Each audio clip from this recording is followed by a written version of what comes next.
hablamos de las emociones, hablamos también del amor propio, ¿ya? Para que después puedan revisar, hacer las actividades, ¿ya? Y ahí les entregamos unas guías, ¿ya? Para que puedan leer después con tranquilidad en su casa las que no las han visto, ¿ya? Entonces ya vamos a meternos en la sombra, repasar un poco los sentimientos y alguna aproximación a nuestros esquemas internos. Y vamos a ir trabajando con el personaje, que espero que ya hayan podido explorar.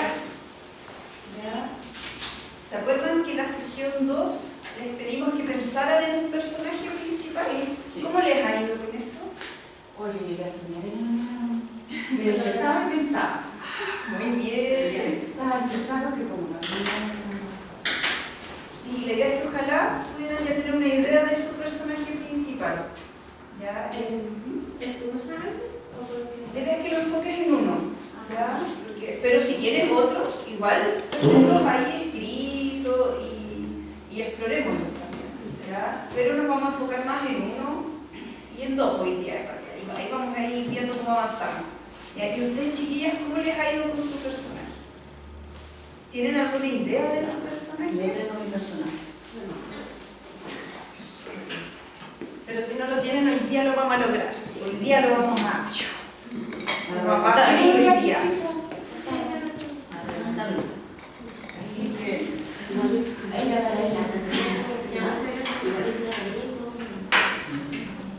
Así que si no ha salido el personaje, la idea es que hoy día vaya saliendo, ¿ya? Y que nos entreguemos y confiemos, ¿ya? Porque también el arte tiene que ver con confiar, con tirarse al piscinazo. ¿Ya? Sigamos también. Entonces esta es la tarea previa.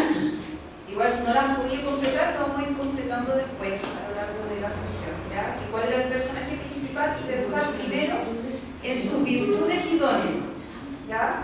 ¿Les mostramos el ejemplo de nosotros? Sí, nosotras hicimos todo este proceso para probar. Y por ejemplo, mi personaje principal, ¿se acuerdan cuál era mi personaje de mi obra? Era una luciana. Sí, la luciérnaga. Entonces, cuando me tocó ver cuáles son sus virtudes y sus dones, le puse que era perseverante, que era comunitaria, creo que eso le puse como que tenía una sorpresa y un asombro, que aquí tengo mezclado con lo otro después, que es las emociones que le cuesta gestionar. Ah, yo también lo tengo bien mezclado. Claro.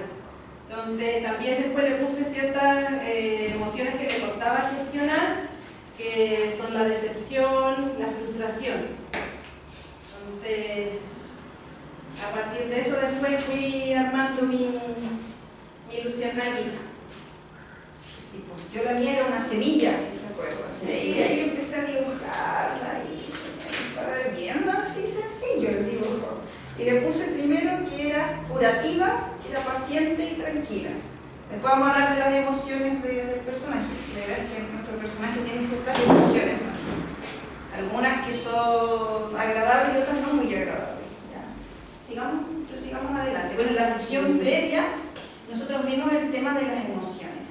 ¿Ya? Como las emociones aparecen como una reacción ante un estímulo, ¿ya? Que a veces es muy inconsciente y que son transitorias y que nos mueven a una acción. ¿Ya? Es una reacción que está en base a una valoración que puede ser muy inconsciente de algo que puede estar afectando mi bienestar. ¿Ya? Y tiene que ver mucho también con nuestras creencias y valores, ¿ya? Que a veces no son muy conscientes, pero cuando algo está en juego, mis creencias y valores, se manifiesta habitualmente una emoción. ¿Ya? Nos traen una información importante para cuidar de nosotras. Por eso, todas las emociones, ninguna es buena o mala. Todas buscan que las miremos y las reconozcamos porque nos traen una información. ¿Ya? Y están ahí entonces para asegurar nuestro bienestar. Nos dicen si algo anda bien o mal en nuestra vida. Cuando estoy alegre es porque algo que yo estoy haciendo en mi vida es digno de celebrarse. ¿Cierto? Nos invita a compartir también. ¿Ya?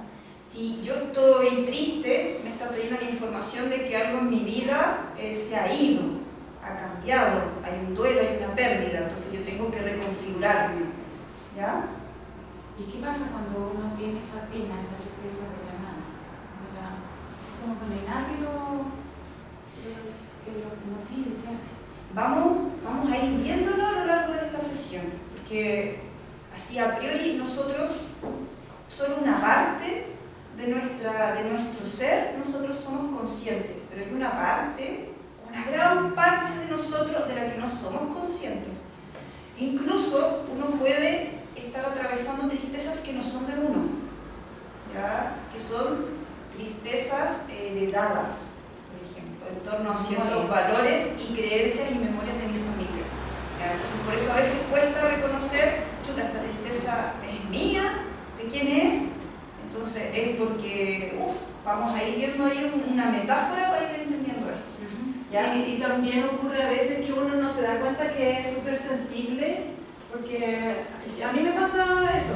A veces estoy triste y no tengo idea porque yo una vez en terapia me dijeron, lo que pasa es que tú eres muy sensible y a veces te cruzas con cosas en el camino que no crees que no le prestaste gran atención, no sé, un perro enfermo, una persona como en situación de calle, cualquier cosa, y conscientemente no te das cuenta que eso te afecta, pero en el fondo sí te afecta. Y después pasa cualquier cosita del día y uno está triste y uno cree que es por nada, pero en realidad son por esas cositas que uno se ha guardado inconscientemente. Hola, bienvenida. Sí, entonces las emociones están ahí para ayudarnos a tomar decisiones, ¿ya? Existe una historia de un hombre que después de un accidente tuvo un trauma encefalocraniano y esta persona ya no sentía las emociones como antes, ya era alguien como que no sentía muchas emociones. Entonces este hombre que sentía difíciles las emociones, le costaba tomar decisiones, ¿ya? Porque no tenía esta información y alarma que a veces es como muy intuitiva, como de la guata, que te trae la emoción, ¿ya? Entonces, por ejemplo, era un día ventoso, peligroso para salir, pero él tenía una cita con médico, estaba todo inundado y él igual iba a la cita, porque no sentía esta señal de miedo, de precaución. Y cuando le decían, ya, ¿y cuándo quieres agendar tu próxima hora de control médico con tu terapeuta? Le costaba decidir la hora porque no tenía esas señales internas que te decían, uy, es mejor esta línea, es mejor esto otro, y es algo que no es racional, no siempre es racional. Y nos permite comprendernos a nosotros mismos y a los demás. ¿Ya? Sigamos. Entonces vimos la semana pasada las emociones primarias, que son las que tenemos desde que nacemos, desde que somos guaguitas, y así mismo todos los animales tienen estas emociones primarias que nos permiten adaptarnos y sobrevivir, ¿verdad? No hay acuerdo en el número de emociones primarias, ¿ya? Depende de los autores, pero ahí están algunas: tristeza, miedo, rabia, alegría, y el amor desde su aspecto de erotismo y de su aspecto de ternura. ¿Ya? Sigamos. Después vimos las emociones secundarias, que son las que se van desarrollando mientras vamos aprendiendo, mientras vamos socializando, y se basan en las creencias, expectativas, experiencias que vamos teniendo en el mundo. Entonces, hay estas emociones que son bien sociales, por ejemplo, la vergüenza, la culpa, el orgullo, los celos. Ahí suelen ser mezclas de emociones primarias, ¿ya? Entonces, esta es la estructura de la emoción, ¿ya? Hay un acontecimiento y todo mi sistema, nosotros los seres vivos tenemos todo un sistema dentro de nuestro inconsciente que está todo el rato valorando los estímulos, ¿ya? Todo el rato valorando lo que pasa a mi alrededor. Y cuando hay algo que pasa a mi alrededor que mi sistema reconoce que es algo importante en cuanto a mi supervivencia o en cuanto a algo que para mí es valorable porque es importante conseguir, me llega esta señal emocional, ¿ya? Y yo la siento en mi cuerpo, ¿cierto? Porque mi cuerpo empieza a generar toda una serie de cambios internos, se secretan ciertas hormonas, los neurotransmisores, hay cambios a nivel de nuestra circulación, en nuestro sistema digestivo, en nuestras arterias, que a veces se construyen, sí, ¿cierto? También nuestro corazón, que se puede acelerar, nuestra respiración, y en la parte expresiva, en nuestra expresión facial, ¿cierto? Cuando alguien tiene miedo se le suele notar en el rostro, cuando alguien tiene rabia se le suele notar, y en cierta postura de tensión o de relajo, o si está así o si está alejándose. ¿Ya? Las emociones primarias suelen notarse bastante, pero igual uno puede, con el aprendizaje, aprender a disimularlas. Las emociones secundarias son más fáciles de ocultar. Habitualmente no las vemos. La vergüenza, la culpa, no las solemos detectar tan fácilmente. ¿Ya? Y el otro aspecto es nuestra valoración cognitiva, porque nosotros nos damos cuenta o no nos damos cuenta de lo que estamos sintiendo. Entonces puedo sentir, uy, me siento así, me siento nerviosa, tiritona, me duele la guata, uy, tengo miedo, estoy preocupada, tengo ansiedad, o puedo decir, chuta, no sé lo que me pasa, algo raro siento. ¿Ya? O a veces no lo puedo expresar con palabras, porque a veces nos falta lenguaje para poder expresar lo que sentimos. Nos falta cómo poder ese rico mundo emocional que nos pasa adentro, traducirlo en palabras. Entonces a veces cuesta traducir lo que uno siente. Sí, por eso es tan importante saber como en nuestra mente los nombres de las emociones, porque a veces nos falta esas palabras, no las tenemos en nuestro diccionario interno. Entonces todas las emociones nos predisponen a una acción. ¿Ya? Por ejemplo, si yo estoy enojado, me predispone a defenderme, a atacar, a poner límites. ¿Ya? Y yo reconozco que estoy enojado, ¿cierto? Pero finalmente mi valoración subjetiva y yo finalmente modulo cómo se expresa esta emoción. Porque eso es modulable. Yo puedo querer estrangular a alguien, ¿cierto? Internamente, pero yo voy a regularlo, modularlo, porque todas las emociones son válidas, pero no todas las acciones. Tener rabia no significa agresividad ni violencia, son cosas distintas. ¿Ya? Entonces, en eso va la regulación emocional e inteligencia emocional, de darme cuenta y observarme. Por eso la sesión previa hablamos harto de autoobservarnos, de mirarnos, del autoconocimiento, porque en la medida que yo soy más consciente de mí misma, de mi cuerpo, que a veces estamos súper desconectados de nuestro cuerpo, yo puedo reconocer esas pequeñas señales que me está trayendo información.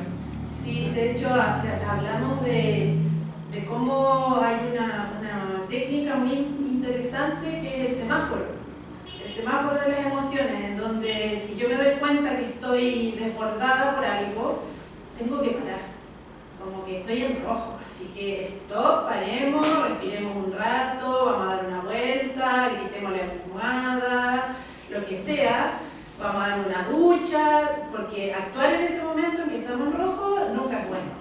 Siempre o decís cosas hirientes, o haces tonterías, o te accidentas, cualquier cosa. Entonces mejor en rojo, stop, después en amarillo, como ya ahí empezar a tomar cierta conciencia, de pensar qué hacer, cómo abordar la situación, y cuando ya estás más tranquilo en verde, que puede ser incluso al otro día, después que dormiste y todo, conversar sobre el asunto.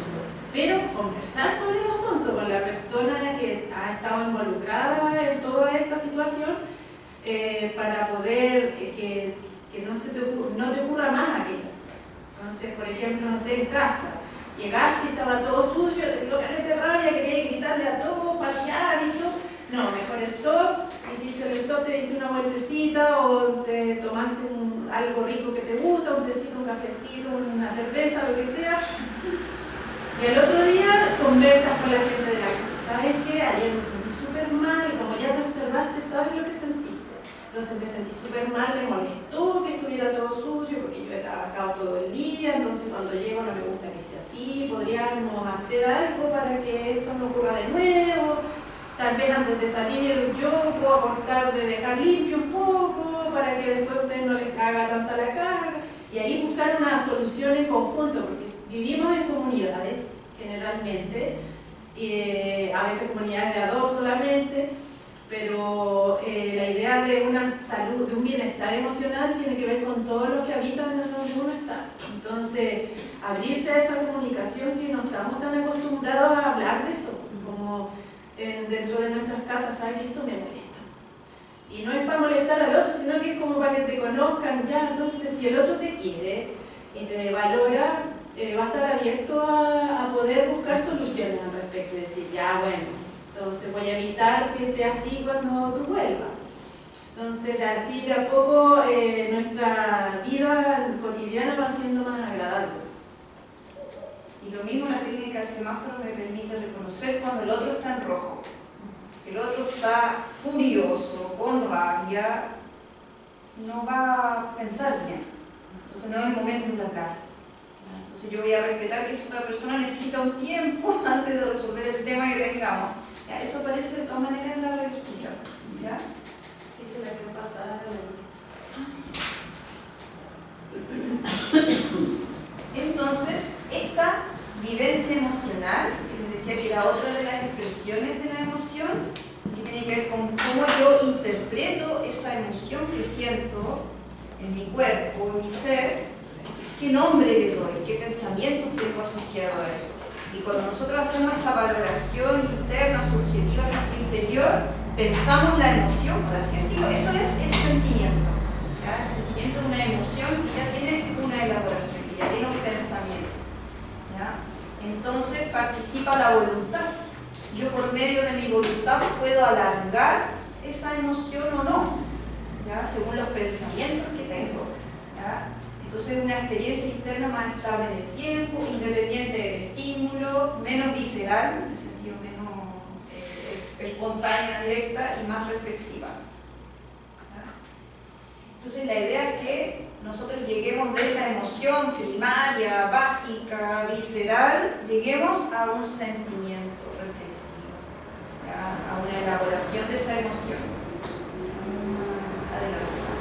Sí, hay una mujer que hace como una especie de curso de educación emocional que está en YouTube, por si quisieran revisarla, se llama La Consulta de la Sofi, el canal.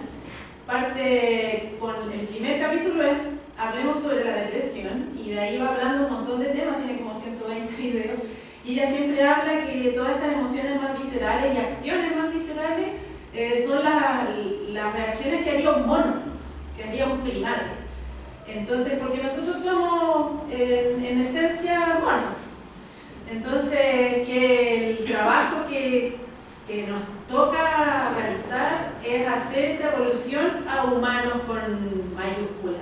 Entonces, por eso esta propuesta que dice la Marta, pasar de esto más visceral a emociones más reflexionadas.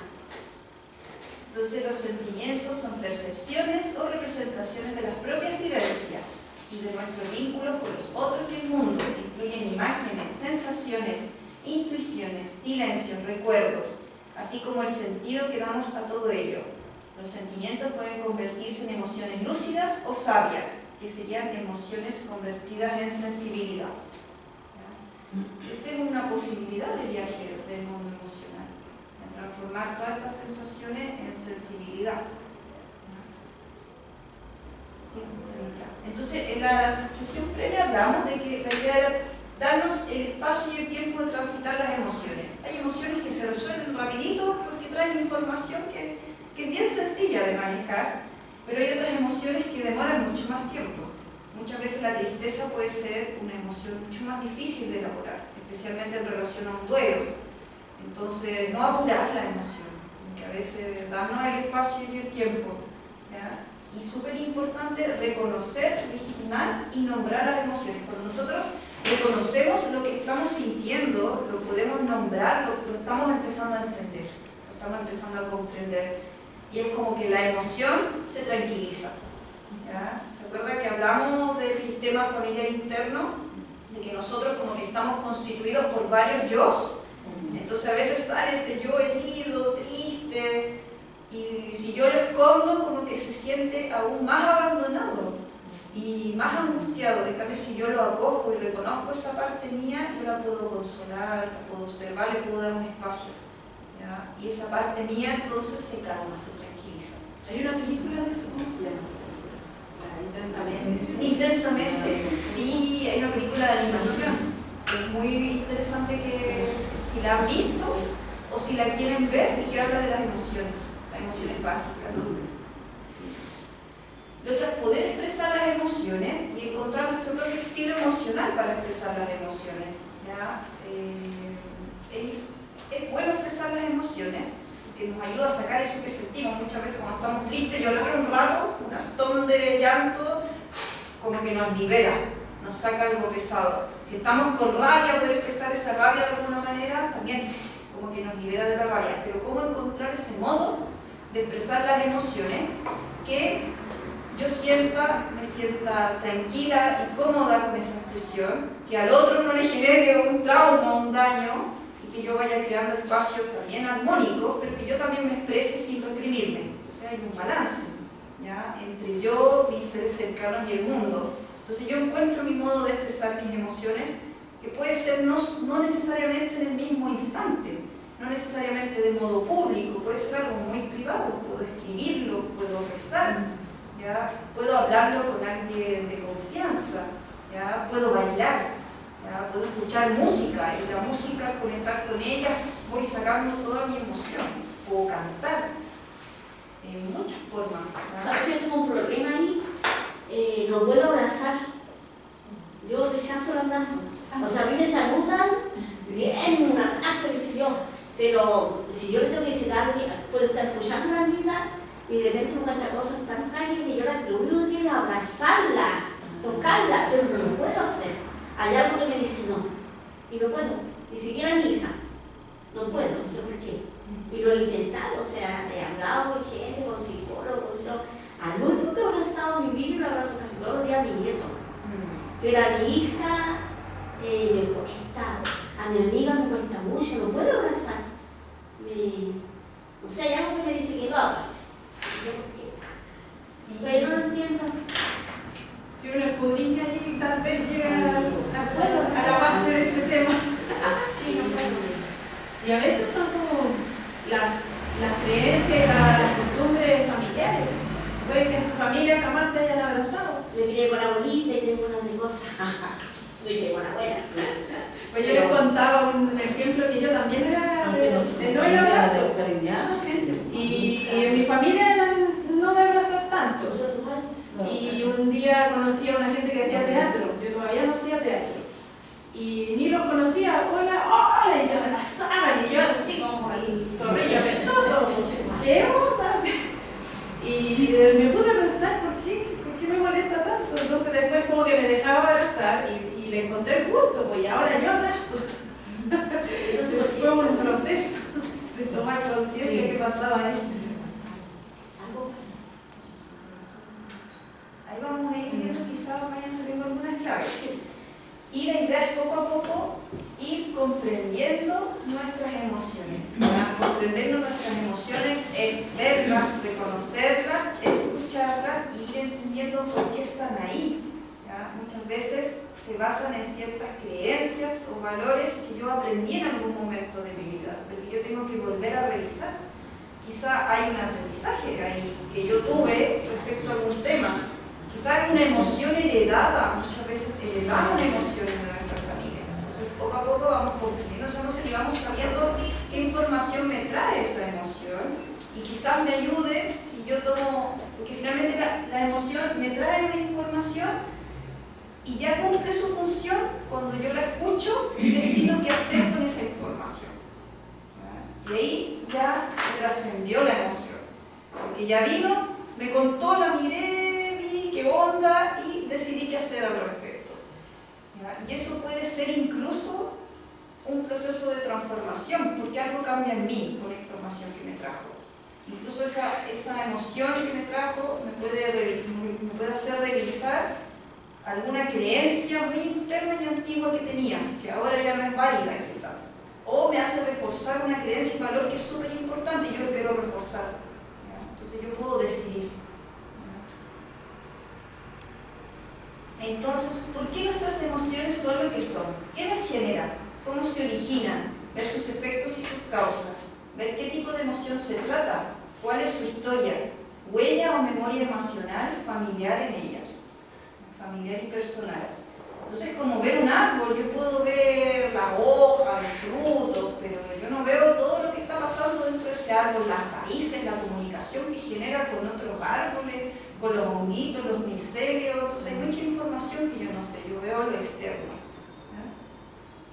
Entonces este modelo es bien interesante, que es el modelo del iceberg, que lo exploró una terapeuta súper famosa e importante, Virginia Satir, que es la que hizo todo este desarrollo de las terapias familiares, terapias psicológicas familiares, de familia, de pareja y todo. Entonces nosotros lo que vemos es la cima del iceberg. ¿Ya?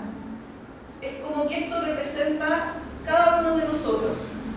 Entonces yo puedo tener en claro y consciente lo que yo sé y tengo en mi conciencia, mi entorno, ¿cierto? Las acciones que yo pueda tener. ¿Ya? Y después, por debajo del agua, yo puedo tener una idea de mis emociones, ¿ya? Quizás de algunas creencias o valores que yo no tengo, que los puedo vislumbrar, pero a veces no me doy ni cuenta que están ahí, ¿ya? Y nuestra identidad también está ahí en lo profundo. ¿Se acuerdan que hablamos de nuestro yo esencial? ¿Ya? Que es como que algo que tenemos una idea, pero no sabemos cómo definir. ¿Ya? Y nuestra idea de la espiritualidad, nuestra unión con el todo, lo transpersonal, lo que va fuera de mí, lo que me conecta con los otros humanos, eso está más aún en el inconsciente. Entonces yo puedo ver una acción violenta en mi entorno. ¿Ya? Alguien se comporta violentamente y es agresivo, ¿ya? Con otra persona. ¿Ya? Entonces yo puedo ver que la emoción que tiene es la rabia, por ejemplo. Y puedo ver más debajo del iceberg que quizás tiene temas en su familia respecto a la expresión del enojo y la rabia, quizás en su entorno fue educado de cierto modo, que no sabe gestionar su rabia, quizás está criado en un mundo donde tener rabia y mostrar fuerza es algo bueno, porque si no te comen vivo. Entonces, de lo que nosotros vemos, en realidad es solo la punta del iceberg, no vemos todo lo que condiciona esa conducta. ¿Ya? Esto está ordenado desde como niveles lógicos mentales. Entonces, por ejemplo, cuando yo tengo una conducta o un comportamiento, detrás de ese comportamiento hay ideas en torno de lo que yo soy capaz o no de hacer, de mis creencias y valores, de mi sentido de identidad. Y ya más ahí difícil de ir de aspectos de mi yo esencial, espiritual y todo. Tengo otro que lo ves de otro aspecto.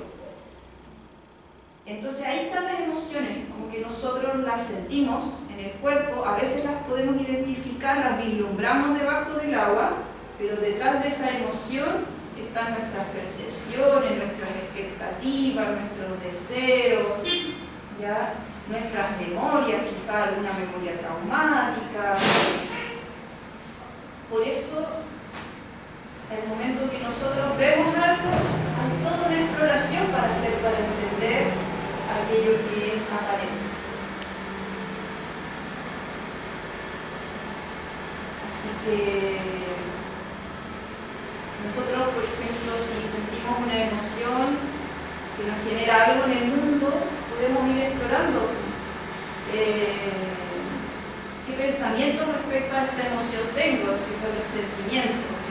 Esta emoción, en base a qué percepciones. Por ejemplo, si me enojo porque veo todo sucio, porque mi idea de la limpieza tiene que ver con esto, pero quizá otra persona tiene otra percepción de limpieza y el orden. Entonces, para mí, para que esté ordenado, tiene que ser de cierta forma, para otra persona de otra forma, depende de mi percepción. También de mi expectativa, que para mí que esté ordenado es importante porque me da tranquilidad. ¿Ya? Quizás me enseñó mi familia que este era el orden, quizás el ordenar y mantener todo ordenado me ayuda a tener control sobre el mundo, que yo siento angustia, entonces me ayuda a tener un control sobre las cosas. Sí, lo importante es que darse cuenta a veces de esas razones de por qué uno tiene esas reacciones, porque puede que en tu familia nuclear te hayan transmitido esta idea, pero después uno tiene su propia familia. Y dentro de esa propia familia han sido educados a los demás de otras maneras. Entonces poder entenderse a uno mismo, decir, es que yo soy así porque mi mamá era así, súper maniática del orden, lo tenía todo impecable y decía que si sucio y que había gérmenes y todo. Por ejemplo, en mi caso, mi mamá era matrona, entonces para ella todo tenía que estar impecable. Pero después uno, cuando se abre a vivir con otras personas, tiene que abrirse también a las diferencias de sus educaciones, sobre todo del orden y la limpieza, que siempre es un tema como bien sensible en los humanos. Entonces, poder conversar al respecto, ¿sabes? Que a mí me educaron de tal manera y para mí la limpieza es cuando está todo perfecto. Ah, no, para mí no, en realidad para mí yo me siento que está todo limpio cuando tengo todo montonado en esa mesa y en esta no. Ah, ya, y tratar de entenderse y ser flexible, porque si ambas personas son rígidas en su postura, se van a empezar a molestar entre sí y va a haber un conflicto. Entonces, yo creo que ahí está la gran clave de abrirse a darse cuenta quién soy, por qué soy así, quién es el otro o la otra y por qué es así, y entre los dos armar una nueva concepción que deje a las dos partes tranquilos y les dé sacar la interior de la convivencia diaria. Entonces, por eso la conversación mutua yo creo que es una clave súper importante que a veces nos olvidamos, de transmitirle a quien está compartiendo mi cotidiano toda esta información que ahora estamos diseccionando. Sí, y lo interesante es que mientras ustedes van más profundo, pueden transformar todo lo otro de allá arriba. Finalmente, esto de acá es mucho más fuerte y potente, porque la llave está a llegar acá al fondo. Y con eso transformo lo otro, porque mi perspectiva del mundo es mucho más amplia. Desde acá es mucho más amplia mi perspectiva. Desde acá es algo más pequeño, es algo más focalizado. Entonces, retomando el personaje principal de su historia, para que hagan sus bitácoras, ¿ya? ¿Qué emociones tiene su personaje? Entonces, la idea es que anote, si ya tiene su personaje, ¿ya? ¿Qué emociones tiene su personaje? La idea es que anote, si ya tiene su personaje,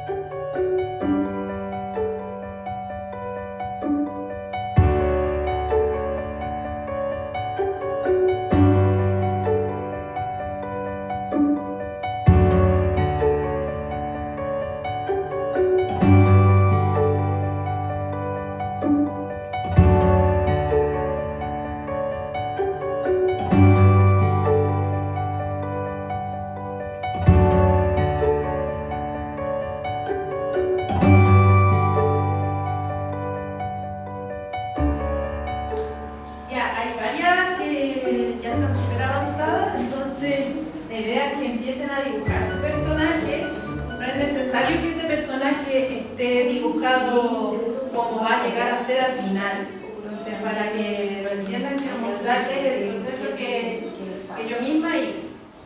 Entonces, por ejemplo, yo cuando empecé con mi luciérnaga, partí buscando una luciérnaga en el celular y la dibujé, como son las luciérnagas reales. Después dije, no, pero la quiero humanizar. Ya, primero la dibujé así como todavía bien realista, como se verían volando. Después dije, quiero humanizarla, porque quiero darle características humanas. Y empecé a dibujarla de perfil, de frente. Ya, la verdad es que no quedé muy conforme con mi dibujo, pero fui avanzando, ¿no? Entonces la idea es que hagan un poco ese proceso ahora, y después cuando ya lo vayamos a llevar a la obra, es cuando uno hace ya la definición final de cómo queda. Imagínense el cómo era, y es muy parecido, pero solo que le puse más tiempo y más color para que me quedara más bonita. Así que para que hoy día dibujen sin el afán de que sea el definitivo, de su personaje definitivo, sino que el comienzo de lo que va a ser su personaje. Pueden ser todo tipo de personajes. Este es full color, si se fijan, pero también uno puede hacer personajes que sean de siluetas, ¿ya? Porque vamos a trabajar en este tipo de formato. Este es el formato del retroproyector.